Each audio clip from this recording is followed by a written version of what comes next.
Everyday hustle like William, I'm charging the chicken just for the verse, yeah. You know what, Jungle? I gotta hand it to you. This is Vip Raw and Real, so I give you that. There's people who are online that make money off of interviewing people out of hardships, and they are possibly white people. So if John Galt gonna do it and he gonna get monetized, why not? Why we can't make money off of our own traumatic things that we go through? The other big issue is that the laws and things like that are very much in their favor if they don't want to pay.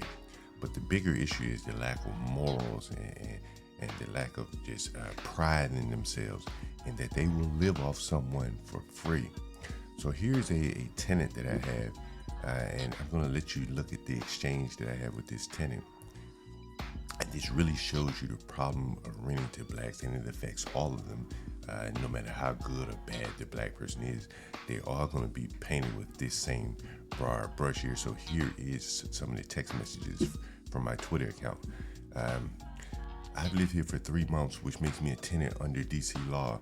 Locking me out is illegal. I don't have to pay to get in. If you want me evicted, court ordered, 30-day notice. So this is a black that can't pay his rent. He immediately falls back on whatever the government says. These people do not have any inner morals or any core moral compass. Whatever the government allows them to do is what they see as suitable. I said, well, okay. And so he says, I will be giving you some money cash when I get off today. Because I said, but I'll pay the rest Friday. So this is another issue in that they just want to dictate to you their demands. This is probably why their credit is poor, probably why they live in such low trust environments. No one would loan money or want to do business with people like this. And so I said, well, that's okay. You just stay for free, bro. I don't want any money from you. And this is typical of the outsider response to dealing with blacks. They just say, your money is discounted to a point where I don't even want it for the service that I have to provide. He responds back in his ghetto parlance, you feel away cuz you handled that situation wrong. Now I can stay for free. It's crazy. It is crazy that the black would take me up on the offer. Any person with any pride about themselves would just get up and move. But again, you look downstream from this type of behavior, you look at this broken, beaten down black, and then you listen to this video. He's on the phone with his brother. He doesn't even have a phone, so he's using my internet to call his brother from a tablet, as you can see here. This is a restaurant manager. This is a black that serves people food in some restaurant, some low-end fast food restaurant. I won't name the name of it. And you just look at the desperation of this black, and at some point you're going to see him begin to chimp out when his family members are unable to help him. This is the point that not only when you deal with the blacks, the black that you deal with is broke, and everyone around him is broke. They can't even get trivial amounts of money. In this case, he's asking for $50 or $60 to pay for one day.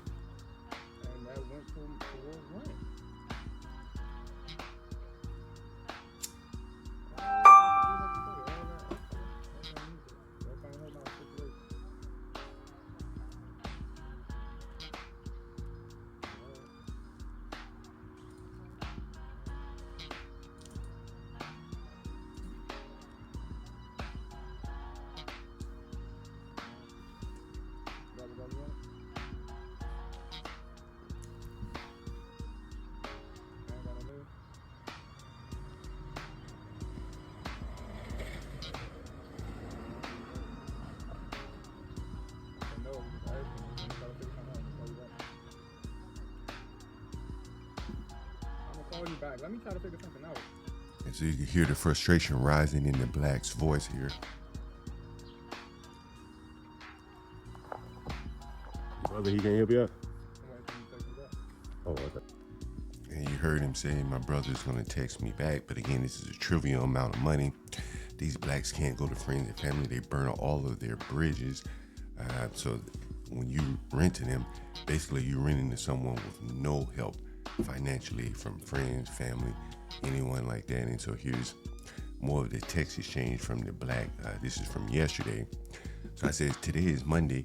Give me a heads up how much longer you need to live for free, black, you low moral nigger. Few more weeks, he says. And I said, well, can you give me an exact date? Don't have that yet. I should have a date Thursday. A few weeks, is that 2, 3, 4, 5 weeks? He says 2 or 3. So this is again where you see the low moral compass of the blacks and black men in particular. This is why their women do not respect them.